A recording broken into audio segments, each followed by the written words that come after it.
வணக்கம் நண்பர்களே, ஜெயபிரேக் பேசுகிறேன்.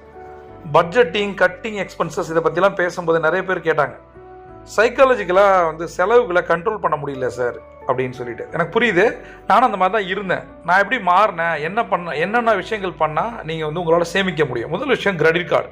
கிரெடிட் கார்டுன்றது அது கொஞ்சம் புத்திசாலித்தனம் இருந்தால் மட்டும்தான் அதுலேருந்து தப்பிக்க முடியும். அது ஒரு ட்ராப்பு, சரியா? நீங்கள் ஒரு பர்ச்சேஸ் பண்ணுறீங்கன்னா 30 டேஸோ 45 டேஸோ 50 டேஸோ அதற்கான டைம் கொடுப்பாங்க. அதற்குள்ளே நம்ம ஃபுல்லாக கட்டிட முடியுமா? ரெண்டாவது விஷயம், அதற்கு கட்ட முடியல அப்படின்னா இஎம்ஐ போனால் எவ்வளோ இன்ட்ரெஸ்ட் ரேட், இதை யோசிக்கணும்.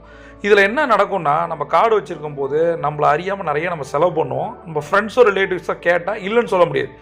மனசாட்சி உறுத்து நம்ம கொடுத்துருவோம். பட் அதெல்லாம் எங்கேயோ போய் நிற்கும். அதனால் நான் மினிமம் 10 இயர்ஸ் நான் கஷ்டப்பட்டேன். ஃபஸ்ட்டு கிரெடிட் கார்டால் எதுவும் வாங்கவே கூடாது, கார்டால் எதுவும் வாங்கக்கூடாது அப்படின்ட்டு ஒரு முடிவை எடுத்தீங்கனாலே உங்களுடைய